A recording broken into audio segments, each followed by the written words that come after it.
mechanics, the marshals that rely on events. And it makes it very, very difficult for those kind of people when there's no events happening. And I'm not only talking about the motor industry, it's worldwide in boxing, rugby, soccer, every sport, every entertainment aspect. I mean, massive concerts have been put on hold. You know, you look at the big events like hill climb in this country also being postponed. MotoGP, I mean, the first 6 races, by the looks of things, are not going to be happening. So all of those people that are reliant, and particularly the guys that are sort of self-entities, they're going to take some huge strain at this point in time. Yeah, I think there's not one type of business in the country that's not going to take strain. But certainly we will use this time well in the research and development time. We are fortunate that we don't have customers walking in from the street. We don't have that, so we will use this time to do some of the more longer term restorations, and let's see what products and things we can design that we can hopefully utilize going forward. Well, I can tell you there's a lot of interest that's been shown. Since the concept was put together by Rog, myself and Gary, Rog, your idea behind this, of course, was basically to say, let's keep motorsport going. And we've kind of tailored it a little bit to saying keeping motorsport alive. Because that's what we need to do right now, is keep the sport alive that we love so much. And that's the whole point, is keeping it alive. And actually, it was a little Facebook post that you wrote that got me thinking. And also, our Port Elizabeth event got me thinking. There was such a build-up to the PE event. There was such a momentum gained in enthusiasm. And when we got to an entry of 30-odd cars, wow, we were really chuffed. And obviously, there are a lot of people out there who feel the same way and have gone to the trouble of entering the event. And that's a very good thing for motorsport, that entry that we had going into Port Elizabeth. Okay. And then, of course, the Sunday and the speech, and I realized on that Sunday that we weren't going to have that event. Yeah. So it sat in my mind, and reading your little post, and I thought, you know, how do we keep this thing alive? Which is what we have to do. And so positives came out of Port Elizabeth. By way of that momentum, that enthusiasm that people like Tony Martin, Backdraft Cars, the effort that they put in, many others, who were all heading into PE, and suddenly it stopped. So we've got to keep it alive. So it's a great opportunity to foster that enthusiasm and grow that enthusiasm. A little clue is, strange as that we had that wonderful entry, there were many who weren't quite ready. Yeah. And the cars have just arrived, or it hasn't arrived, and the other Ligier still having a well-known motoring fellow by the name of Greg, somebody or other. Yeah, that guy. You know that guy? I mean, Not me. yeah. But Greg buys a Pilbeam, new Pilbeam coming to our series. He forgot to check that the engine turned, so of course, there's a wonderful opportunity for him to make the first event, as he always planned to do. So yes, there's lots of things to do and lots of things to keep this thing going. This gentleman on my right will tell you that I'm not shy to express my opinions on... No, you never. Should we talk about the calendar? No, that's for another discussion. And don't call me Steve. So there are all these things. There's a gap for them to address lots of issues. Take all this thing forward. I believe we're going to grow out of this thing, but it's up to you guys to keep the thing moving. Well, Roger, we do appreciate the platform, and I think going back to Anton now, when you look at the likes of MotoGP, Formula One going through the absolute hell that they had to go through, and you think about the infrastructure that's behind that, and I mean, even through sort of channels like Ride Fast, and we're going to be chatting to, just to let everybody know, the Binder boys a bit later on, trying to get a phone call in with them. That's our special guests. They're going to give us first-hand knowledge as to how those kind of things have affected World Championship events, and of course it all filters down to national championships, to regional championships, to club races, etc., etc. And you know, we're not here to throw you on the spot and say to you, what is MSA going to do about it? But surely you must have had, and I'm positive that it has happened, there's been some high-level discussions at MSA to see what the plans are. Yeah, I think, Greg, when we made the first announcement, I think it was Monday a week ago, that we're going to postpone events. And then we said, well, okay, let's reassess the situation every Monday morning. Come Friday, I had a discussion with Adrian Scholes, the CEO, and we made the call and said, listen, let's at least give competitors a little bit of certainty to say, listen, we're not going to have anything till the end of April. The last thing I wanted to do with Roger's guys is to send a message when they in Colesberg on the way from Joburg down to PE to say, listen, guys, turn around. So I think the one thing that we can do is give them certainty. I think, and certainty that the event will not take place. It sounds weird. Yes. But that was, we didn't want people to go through the effort and then get to the event and then we can't host the event. Of course. And we will continue to do this, Making no decision, I think, is the worst environment that we can be in. So we're obviously assessing this as we go along. At the same time, with reference to the MSA offices, we've planned to stay open till Friday this week. And then, fortunately, there's only 11 employees. There's 2 that's working remotely already, which makes it up to 13, so that those people can, in fact, work remotely. And then let's use this time. We know that there's some issues that we need to resolve with the Memorandum of Incorporation. There's some issues that we can plan going forward to do all those admin stuffs, the regulations, maybe revisit all of those things in this lull time, that we can do that in a little bit of more of a calm and relaxed environment and apply our minds to it. I just want everybody to know that's watching here tonight, everything we're doing here this evening has a positive aspect to it and a positive vibe. We're not looking to look at all the naysayers and any of the negativity that's gone around the sport that I love and have been involved in for the last 23 years on every single level, whether it's been at organizational point of view, from a media point of view, from an actual competitor's point of view. And a lot of people have sort of said to me, but this is one way of you sort of getting by. I said, yes, well, that's exactly what we have to try and do at this point in time. And when I mention myself, I talk about my team with Paul and Gary and anybody else that's involved as a one-off and as a sole entity or sole proprietor that's involved in motorsport. They've got to think out of the box. They've got to think about what they can do, and the best part and the love I have of the sport comes not from what I do as a job or what I get from the pleasure of racing a motorcycle or a car around the track. It's the camaraderie in South African motorsport, and I mean, you guys know, you've been involved for a long time. When the chips are down, there's not a lot of other sports that have the same amount of support that motorsport has, Rog. This is not the first time this has happened to motorsport. No. 1974. The year I was born, by the way. I just got to get that in there. There's a couple of old guys here. No, I'm only joking. You are 74? It was the fuel crisis. I had been involved in motorsport for 10 years by that. Jeez. That's incredible, eh? 55 years. So but the fuel crisis, we got Phil Howie. Yes. Robert's dad was the man behind collecting 20,000 signatures and presenting it to Parliament. Yeah. And we won our case.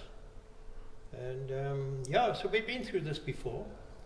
And as you say, the naysayers, we will come out of this thing better and stronger if we use the time properly.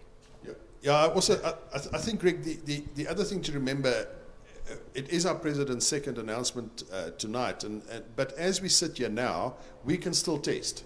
Yes. We can still test cars. It was fantastic for me to see the McLaren testing at Paul Elizabeth with Friday and Saturday. Sparky, young Sparky, and Stuart. So we're still privileged that we can actually do that, and hopefully that may continue as well.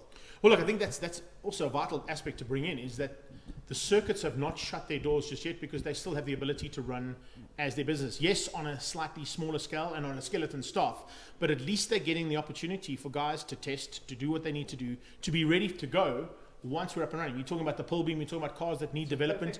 It's the right time, for sure. Yeah.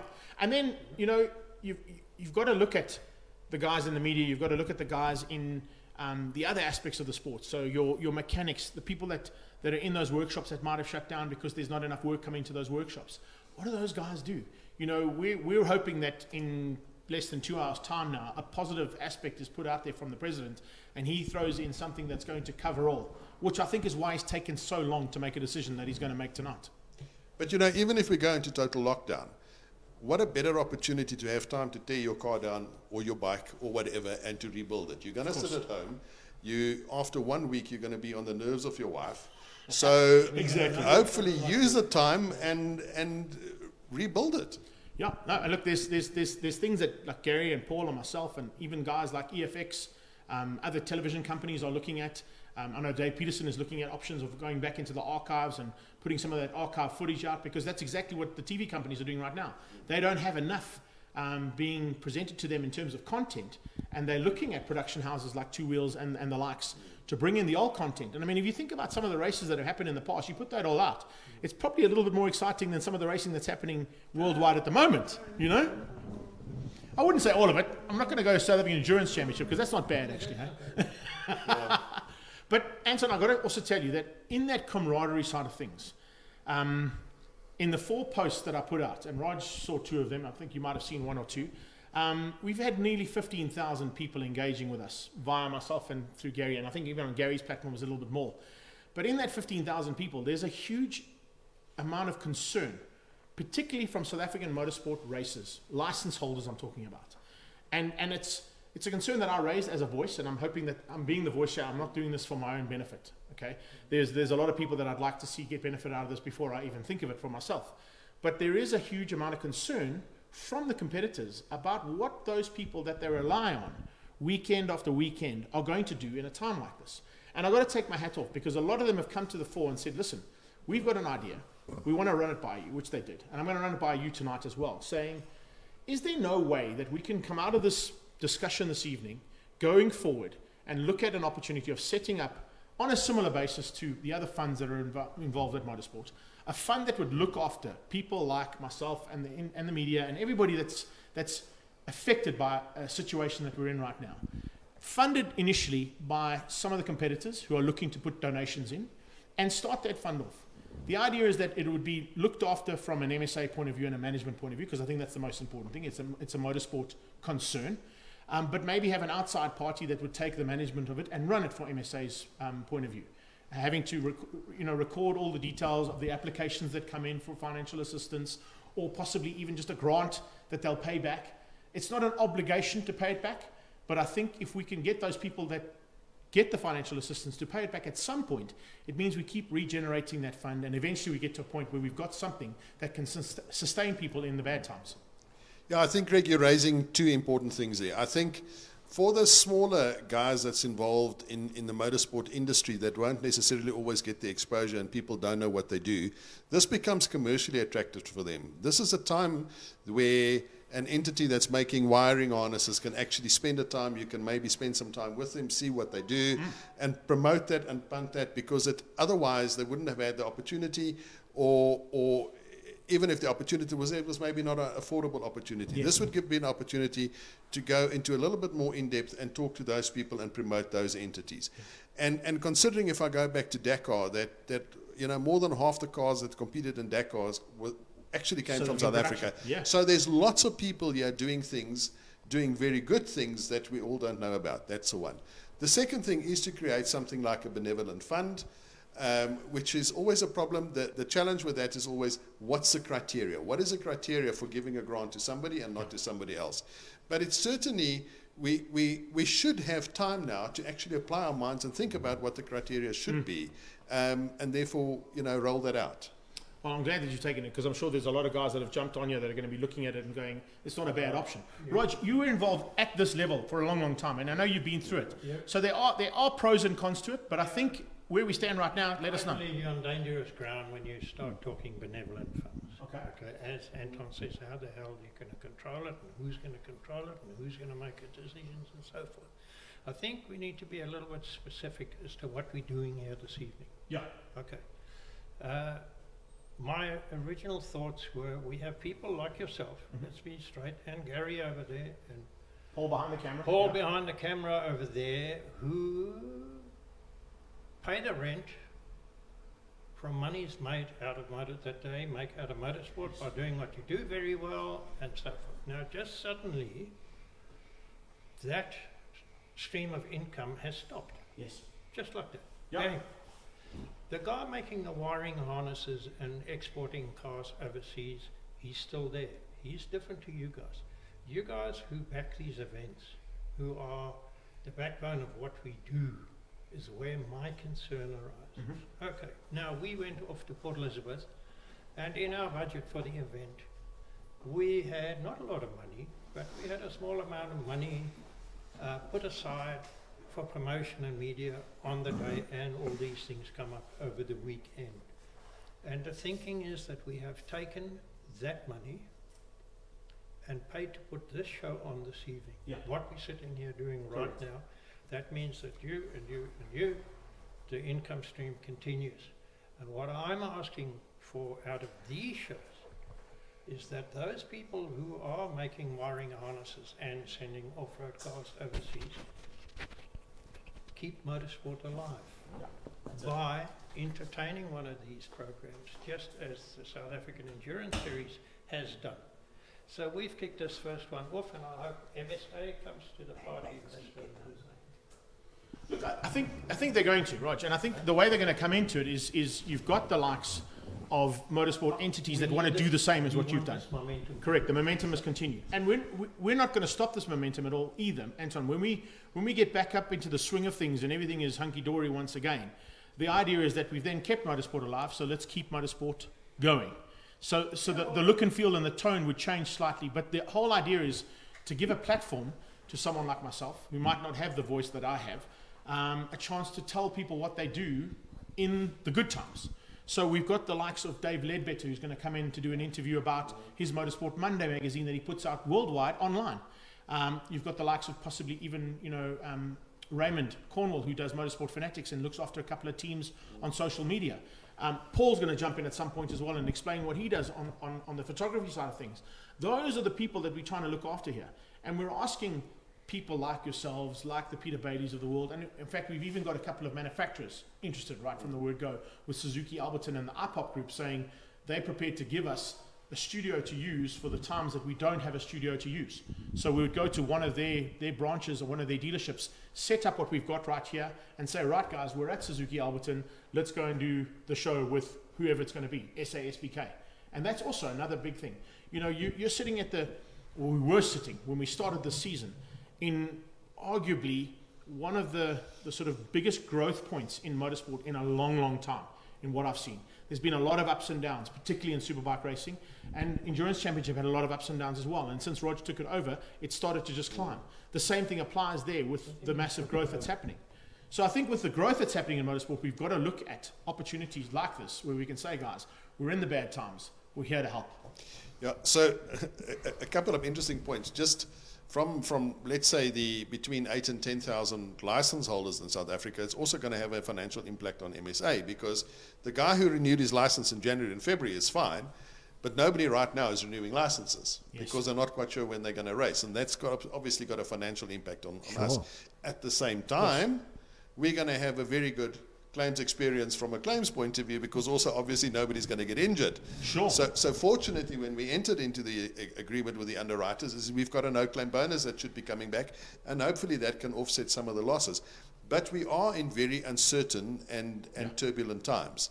The point of this is to maintain the momentum that we have, that both of you are describing. We have this huge positive momentum at the moment. And the clever thing here is for motorsport, and I'm encompassing MSA on my right and people like myself who promote a series, that when we do kick back into business, and none of us know how long it's going to be, it could be 6 weeks, it could be 6 months. The plot is for motorsport to be in a better state than it is right now. Correct. We all know that there are lots of T's to cross and I's to dot and things to address, and Anton's referred to a few of them. Him and I have discussed, for example, here's an example, the GCRs, the handbook, the MSA handbook. Do you know where it started? Have you any idea? No, I don't believe. The first motorsport rules in 18-something were taken from horse racing. That's why you see terms like clerks of the course and the paddock And it all came out the horse racing regulations. And strangely enough, we still maintain a lot of horse racing rules in that book. So as I've suggested to him... As long as it's just the rules and not a lot of other stuff. Yeah, that's the whole idea. What I've suggested is that we have a big braai and we use all those books to make the fire, okay? And he's now got some wonderful people on board who can rewrite this thing from front. Those are just one of the little things I'm talking about. The spit and polish that's got to happen. Yeah, we got the time now. Yeah, exactly. So I mean, one of our challenges has been officials. I mean, I keep on joking that I'm 56-year-old, and whenever I walk into race control, I bring the average age down. So you're not wrong, eh? You're not wrong. So we know that we got to train officials. We know we got to train stewards, etc. And we got to use this opportunity to maybe try and see how do we actually get into online training, that we don't have to get all these people on a weekend together. And maybe develop some of it, because the material is there. We just now got to digitize it, that we can use it in a slightly different environment. I'm loving the fact that I'm just squizzing over to see who's jumped in there. We've got the likes of Sorrel coming to join us. Great to have you there, Sorrel. Henny van der Linde's joined us as well. Dave White, Bonafides are in the house. There's a lot of people that are engaging with us tonight, and that's the whole part and parcel of what we want to try and do here this evening, is to let everybody know out there that there is some form of planning and some form of light at the end of the tunnel. Keeping motorsport alive. Absolutely. I'm delighted that Henny's on. I mean, so for example, I mean, what he's done over 3 generations in that business, and I'm sure when the youngsters come back, they're going to carry on. But more people need to know about their capabilities. Yes, exactly. And I mean, that's one example. Ricky Morais has just joined us as well, and of course he's in a scenario. And I went and chatted to him about doing our SASBK link possibly at MTech Racing, and I said to him, listen. He wasn't there. I got to speak to his beautiful wife, Michelle, and I said to her, listen, what are the chances of us coming through to do one of these shows here? And she was all for it. And she went through the whole scenario. You know, Sheridan's just had a little baby. I think she's 2 now or 3 years old. But he got stuck in Daytona and fortunately got out just before they did the full shutdown. His entire team are still stuck in America. There's 15 Germans that cannot move there. Can you imagine what the price is that they're going to have to stay there for? You know, it's ridiculous to think about it, but he got home just in time. Well, just to interrupt, that fan that follows us quite a lot is Sean Best. He's just been told by his boss their company's closing. Now, Sean Best lives in, I'm going to get his address. He lives in California. He's just been told his company's closing down and that sort of thing. Now, he's a South African expat living there, and he's hoping that when things are right, he can get home to come and see his mates and his family, because he hasn't seen him for 7 years. So just to let everybody out there, it's just not you and me being affected. We got friends and we got cars all over the world that are affected by it. So one of the people, and I really hope somebody can maybe possibly comment there, and maybe Hein Perry or Tay Perry herself or one of her crew is on there. But I mean, she did a magnificent result in the Sonora Rally, came 9th overall, but she's somewhere in a commute on her way back. Yeah, and no one knows where is she? No, exactly. That's right. And that's exactly what we want to do in about 15 minutes' time. So if we carry on the discussion for about another 15 minutes or so, we've got the 2 Binder boys waiting to jump in and explain from our top South African motorcycle rider in the world champion we've got in Brad, and his brother, who went through the whole scenario about being at the event, testing the week before, and in that week being told, no MotoGP, it'll just be Moto2 and Moto3, and having probably the race of his life end with a lap to go. We'll get into that a bit later on, but those are the kind of scenarios that everybody is seeing worldwide, and how it's affecting the day-to-day living. And of course, day-to-day living means our love for motorsport in general. Absolutely. Send a message to the boys. I'm going to send a message to the boys right now. Should we just let them know that we're about 5 minutes away? So just to send them a message there to let Brad know that we're about 5 minutes away. We'll get a call into him so that he knows that we're going to get him online, and you guys can jump in with any questions you've got as well. Right? Sorry, Rog. Let Roger finish. No. Another aspect of it is, for example, when we had the recent 9-hour car. Yes. Okay. A lot of the crew that runs our endurance series, we got a dedicated team of 8-9 people who run those events. Literally every one of them took part in that event. And there was a huge learning curve as to how to run a motor race in this country. Yeah. The more of that sort of thing that we can maintain, and now we have this free period. If you wish to have lessons out there, we will have all our people out there being educated on how to improve the standard of what we do.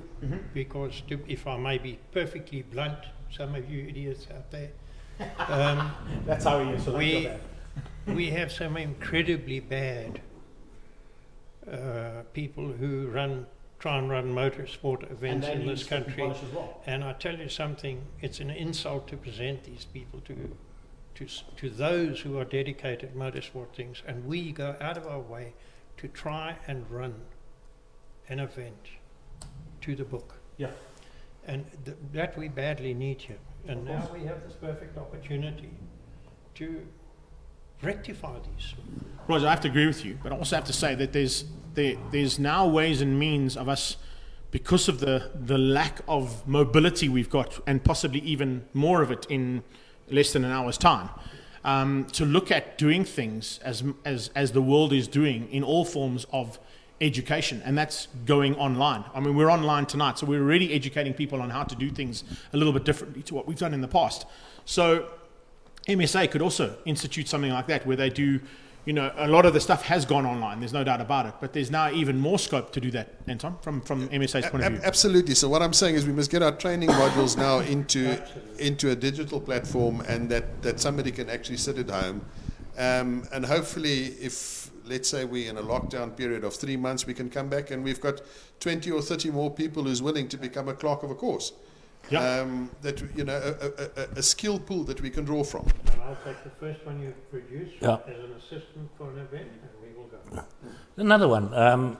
Obviously, when things get back together, should motorsport in South Africa carry on for the balance of the year, we've got a very short time frame. And I just hope that MSA and all the people that are involved in MSA can sit down and sort out a calendar that there, number one, there's no clashes, especially at national level. That's number one. Number two, to try and entice us so we can keep the sport alive, because if we have clashes, we start to split ourselves again. So I'm just hoping that, in a sense, we can, with MSA's guidance, try and find some sort of unity to keep it so that everybody is accepted and it works. Yeah, I think, Gary, you raise a very difficult issue, because on the one hand, having clashes, we've got clashes because we are trying to run 450 events in 365 days a year, you know, and over let's say 48 weekends in a year. So on the one hand, we are privileged that we've got these clashes because it means the sport is alive and well. Yes. On the other side of it is actually then to prioritize all of these things. And now if we're going to try and do it in less time, that is even going to cause, you know, so there's going to be some very disappointed people, but there's also hopefully some people that's going to be delighted about it. If I can jump in just before you do, Rog, it's certainly something that we looked at when I was involved with one of the financial institutions as their motorsport manager for a long time. And basically, at that point, the thinking there was to maybe look at, and this is probably a really good time to do it, maybe look at a different way of doing the calendar and running it over the dry period as such in December and January. Because a lot of times the guys are saying, you know, in December and January, the guys are away on holiday, and yes, they're going to go and do their bits and pieces. But there's a lot of people that don't have that ability to go on holiday. And all of a sudden, you now have a scenario where we've lost 2 or 3 months, but we can gain 2 of those 3 months back again by running it over the Christmas period and into that time period if we need to, as a tester. I take what you say, and it sounds absolutely logical. The flaw in that thinking is that we normally space it out, let's say, over 6 or 8 events a year, because that's what the guys' budget allow. Now you're going to try and do it into a shorter period where they obviously haven't earned an income for a period of time. Sure. So what you most really have to do is to cull some of the events. Correct. But then have events with proper full grids. And possibly, in order to keep the championships alive that are required, I know there's certain stipulations for certain championships, maybe having double rounds and double points scored at each round so that they at least have a chance of scoring the points that are required and having the numbers that are required too. Yeah. What do you think, Raj? You're talking calendars. No, we're not going to talk calendars with you because you're the worst man. I think what we should do, guys, if you don't mind, I'm going to try and get hold of Brad quickly and see if he'll take the call, and hopefully he's available, because he's on his way up from the South Coast, because of course they've been stuck here in South Africa, and give him a chance to possibly give us a bit of insight from our top SA riders' point of view. Let's see if he'll take the call. quickly. It's ringing. It is ringing, yeah. And hopefully we'll get him on. Brad Binder, so good to have you online with us, buddy. I know you're driving at the moment, so if you wouldn't mind just to pull over for 2 seconds. I think Darren's in the car with you, so maybe we'll ask the question to Darryn first. A massive thanks for joining us first and foremost on the first show of Keeping Motorsport Alive. Pleasure. It's awesome to be on the show. How's it going outside? Well, so far so good. We've had quite a unique discussion with a lot of interaction via our social media pages, Brad. And I think it's really cool to sort of have somebody that's got the ability, like you have, to have been through, the changes at international level of what's gone down so far. I know you've kind of had a little bit of an extended holiday, which was not part and parcel of your planning going into the first round of or the first championship with you at MotoGP level. Yeah, I mean, to say the least, it's really unbelievable. Some scary things going on at the moment, but just to think back, I mean, it would have been our second round yesterday already. So it's insane, but at the same time, I think it's obviously got to be done, and I'm sure we'll get through this soon enough. Brad, I know that you've kind of enjoyed yourself over the last couple of days, and I saw you talking about some really funny fishing stories, using some bait, and it was basically just defrosted, and you said you actually caught it on an offshore boat, which I don't think is the right thing, one of those fishing stories. But more importantly, I think the stories coming out of MotoGP that I heard via Rob Portman from Ride Fast magazine today are a little bit more doom and gloom than what we expected. Have you heard anything from your team's point of view just yet? Honestly, I know absolutely nothing. It's obviously not just me. I think everybody's pretty much in the dark right now with not really knowing what the future holds for us. But, so far it seems that our first race will be Jerez. But, that time's closing up quickly. And I heard yesterday that he's been put into quarantine or whatever it is until sometime in April. So obviously that means Jerez is definitely going to be cancelled. So, right now, I honestly don't know what to think. Speaking to guys who are well connected, like my manager, he reckons he's thinking maybe June, July. We might get things underway. But the thing is, no one really knows. And I'm sure the second Dawn will see the opportunity to start racing again, we'll be back in action the next weekend. I know I say this a bit tongue-in-cheek, but it must be quite a massive disappointment. I mean, all the hype around what you were prepared to do and what you were about to do, embarking as one of the up-and-coming MotoGP riders from South Africa, and of course our second ever rider to be involved at that level. It must be a real dampener on all the plans you had in place. For sure, the thing is, from December already, you start to prepare yourself for that first race in Qatar. So, it's just like a consistent progress of trying to get as much training in as possible.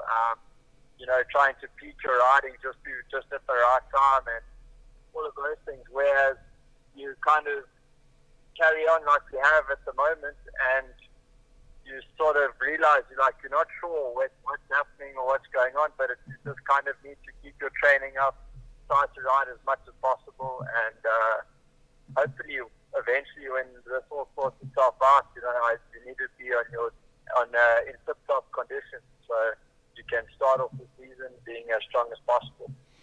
Dude, I want to just pass it, if you don't mind, across to Darryn for 2 seconds, having been involved in the event that sort of kicked off all the issues. Daz, you were there. You were testing the week before. Through that week, all the chaos hit with COVID, and you guys managed to stay on. We from South Africa, of course, send a massive shout out to you for the incredible effort you put in. But it must have been disappointing on two levels. First and foremost, that the full squad weren't there. And secondly, due to the fact that with a lap to go, you were unceremoniously taken out. Hey, how's it going, Greg? Great stuff, Daz. I hope you got the question there. Just once again to reiterate it. Being there and being involved at the level that you were at in terms of the testing the week before and then getting into the race without your brother and without MotoGP must have been a big disappointment, first of all. And then, of course, the second part of the question was to say, the effort that you put in The race win was on the cards and then unceremoniously taken out. Yeah, no, it was definitely very strange. I mean, to not only have my brother not there, but also my family, and then I was racing for the win. But I thought I'll do it anyway, and I'll just have to do it again the next time when they're all around. But unfortunately, Albelino thought otherwise of that.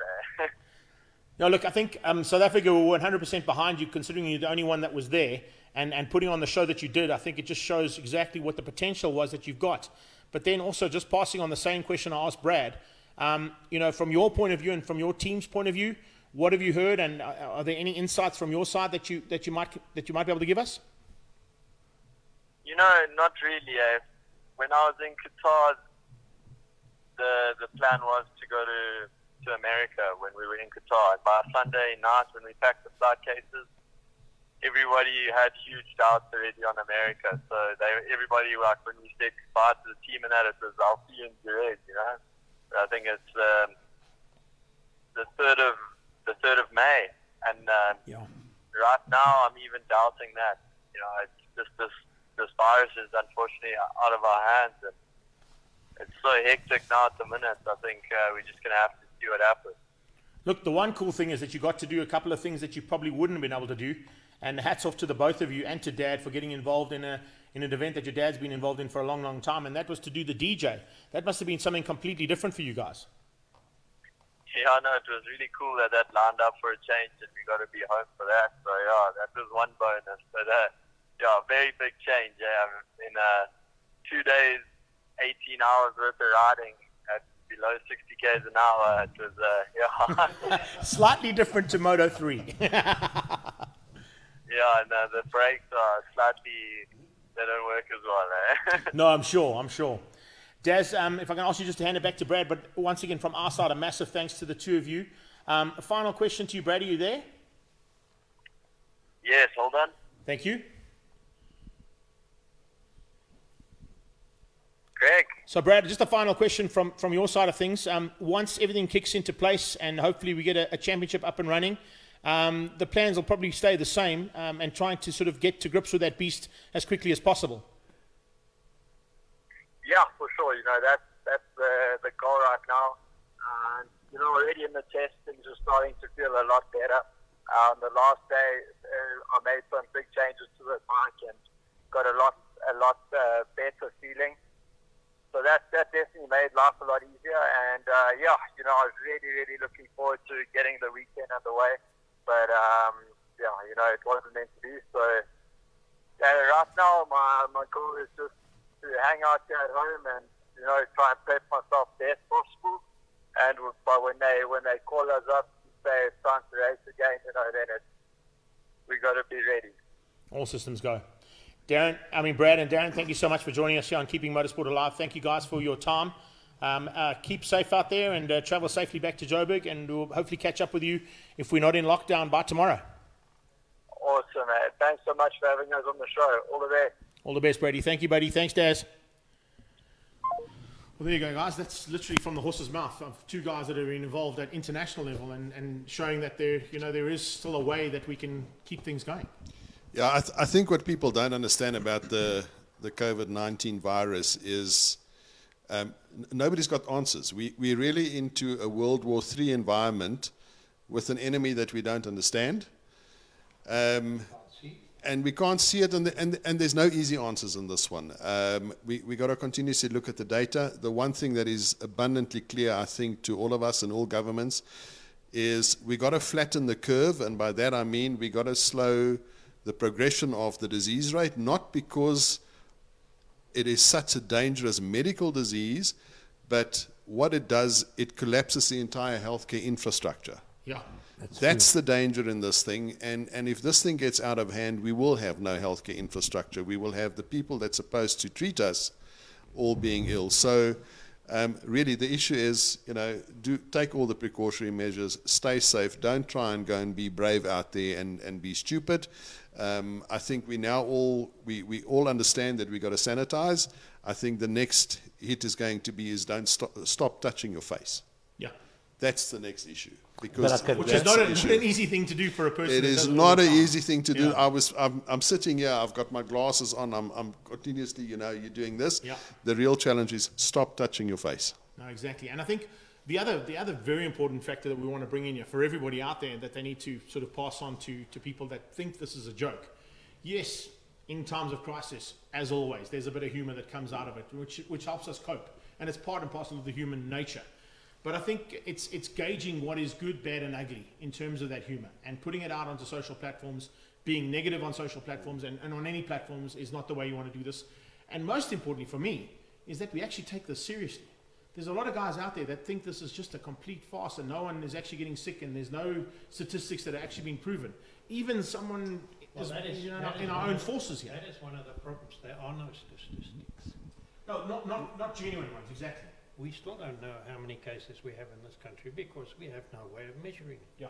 So, Yeah, I must say, I mean, I really don't want our president's job at this moment in time, but I think we are very blessed with a president that actually took action very quickly. Yes. I said to Roger before, and can you imagine if our previous president had to drive us through this crisis? So I think it is fantastic, and let's support them. Of course. They will have the most accurate statistics that we've got away at our disposal. And to all the naysayers, well, let's talk in a week's time. I think also the fact that you brought that up is quite crucial because when you look at all those naysayers and all the negativity that's going out about it, and when people sort of mock the fact that he took over an hour and a half to come and make that decision last Sunday night, I keep saying to those kind of people, put yourself into his shoes. How would you like to stand up in front of whatever we are in 25, 30 million people that are in this country and make that decision and have to make that call on behalf of everybody in South Africa? It's a massive responsibility to have. So rather have your ducks in a row and take that extra half an hour, extra 25 minutes, even another day before we make a call like that. Because man alive, I don't want to have to make a call like that ever in my life. No, absolutely. And I think engaging with the business sector as well, because we're going to feel the economic impact of this much longer than the medical impact of this disease. can we do a little bit of motorsport? Oh, we're doing motorsport. This is all part and parcel of it. This is keeping motorsport alive, Rog. We have to bring in the facts that are happening around the country. Seeing that Roger's now changed the tack or something. Yeah, back to motorsport. Yeah, a couple of guys, including Garth Pearcee and a couple of other people, have thrown a suggestion back to MSA that should you get down to sorting out this calendar, should we not have enough time left in the year? What is the chance of possibly putting together what they call double headers, i.e. maybe mixing a national class with a regional class and running it on Saturday and Sunday? Just a thought pattern from our fans. So it's a very good question and a very good comment, but just bear in mind, MSA don't organize the events. It's the clubs and the promoters that's doing that. Mm-hmm. And the clubs and the promoters, it has to be a financial viability issue for them. Otherwise, it's not possible. So certainly, I've got a promoter here sitting next to me. I would love. But I think also it's important that they put their heads together. Absolutely, yeah. You're not prepared to put your head together, then you shouldn't be here, hey? Exactly. It's not enough room. Him and I have had this discussion before. Mm-hmm. Some of the philosophies, and that's why a program like this, I'm sure that Anton is very happy to receive suggestions like that. Yes. All day long. Thousands of them. That's what we need people to do, is to contribute. Somebody's going to come up with a very clever idea. Yeah. And unless we listen to it, we're not going to know. Okay. Correct. So keep all of that stuff coming, send them straight to him, and so forth. But centered around that, and that's another piece of input that we could get. I believe the philosophies of motorsport have changed from what they used to be. And there are two elements here. I've heard Anton mention one of them, both of them right now. It was MSA who owned the dates, Yes. not the promoter. And it was MSA who decides who's going to race where, Correct. not the promoter. Okay. we could sit here for another 6 hours now and get into this thing. So there's this philosophy that I'm asking MSA to look at this. MSA needs to take back control and ownership of motorsport in this country. It has been broken down by this promoter thing is way over the top, in my opinion. Those are my opinions. I stand very close to the coalface and I see what's going on. And this calendar thing needs a lot more people. It needs a lot of input from all of the guys out there, everybody, and so on and so forth. You know, you can't leave it to me. No. I've got my own self-interest. You know, we got people who want to race overseas. We're trying to juggle dates. This sort of thing. It's their job. I agree it's MSA's job. I think the issue is that the point I'm trying to make is we can't force a promoter to run an event at a loss. Sure. That's the challenge. So if you have a double header on, let's say we run it even a Friday, Saturday and a Sunday, you know, the first thing the circuit owner is going to say, well, you know, what's my ticket price? Yeah. Am I diluting my own thing? My cost of it, hosting the event has gone up threefold, but my revenue is not going to go up threefold. So it becomes a financial challenge. But certainly, I love the ideas. There's no reason why it can't be explored. Yeah. I think if I can just reiterate, you know, everybody that's on here has literally given us positive comments all the way through. There's been no negative comments coming through that Gary and I have picked up on. And I think you got to have the negative in, for sure. No, for sure. But we want to try and keep the positive spin going on all of this. The idea is that we can't go back into the dark ages. We can't let this beat us. Because I think motorsport in this country, even though it's one of the smaller sport, certainly has a huge amount of infrastructure behind it and a huge amount of financial backing behind it as well. Whether you're Joe Soap, the photographer, or you've got the likes of a 7-man international racing team, it's all part and parcel. And if we can all get together, put the heads together that are going to make this work, there's room for it, for sure. There's an element that hasn't come up here, and that's the sponsors. Yeah. To people who contribute towards these sort of things. We need feedback, we need input from those people. We've got time now until we get back into this thing, and we're going to go back in better and bigger than we are now. Yes. Agreed. There's no doubt about it. That's exactly why we're doing this. I mean, we've invited a couple of the brand new sponsors as well as old sponsors involved in motorsport for a long, long time to join us this evening and chat about it. They're going to be coming on in the later stages. We've just signed NGK as the main sponsor for SASBK, a new sponsor that hasn't been involved with motorsport for 30 years. And after their second event, or their very first event that they were on board as the headline, that's when everything stopped. So now what do they do? How do they cope? How do they recoup? So there's certainly interest from their side of things because they're involved with the sport. Now where do we go from here to keep them interested and give them platforms like this and like anybody else is going to be doing out there? We're not the only ones who are going to be doing this. Other people that do online shows, other people that do television productions, other people that do media-related activities are going to have to think about giving the likes of those type of sponsors a chance. You know, you've had Bridgestone involved for a huge amount of time in motorcycle racing. Red Square, they're at the brink of looking at the alcohol laws coming in here and how it might affect bits and pieces of their sponsorship towards ZX10. That's a massive long-term relationship. You've had the likes of the West Banks of the world that have been and gone. You've got the likes of other financial institutions showing interest in our sport because of its growth. Yeah.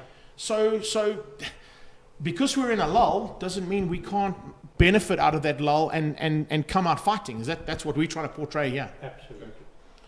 So guys, once again, a massive thank you from all of us here on Keeping Motorsport Alive. Anton, for your incredible facility. Please, if you've got anything on the German brands and you need them sorted out, this is definitely the place to come. I saw there's an E-Type Jag here too, eh? Oh, okay, we're not allowed to mention that. Sorry. There's a couple of really top secret cars we're not allowed to mention, okay? I want to know if he's transplanting a Porsche motor. Don't, let's not say anything there. Let's not go in there, yeah. Listen, the bottom line is, a massive thanks to you, first of all, as Motorsport Chairman, for taking your time and giving us the opportunity to bring all the masses together as one, so we can go forward as one. No, thank you very much, Greg. And my last comment to everybody is, in these difficult times, is just be kind. Yeah, for sure. Be kind, be safe, do everything that you're supposed to do. Don't take this as a joke, guys. It's not. Have a little bit of humor here and there, but as I said, gauge it like you would in motorsport, a gauge, and gauge the good humor, the bad humor, and ensure that you stay safe. And we keep motorsport alive, Rog. Thank you so much. We're not allowed to do that, but anyway, we'll do one of these. There you go. All right, so from our side, keeping motorsport alive. Gary, final comment? To all of you out there, stay strong, be safe, and we'll see you trackside soon. That's what we're hoping to do. On behalf of Gary, myself, and Paul, and a big thanks to the South African Endurance Championship for the first show tonight, and to Anton for his wonderful hospitality. We'll see you all soon on track. If not, we'll see you back here next Monday night. Not here, but on Keeping Motorsport Alive. We'll be at Peter Bailey Cars. We're looking forward to that one. Take care then. Bye-bye now.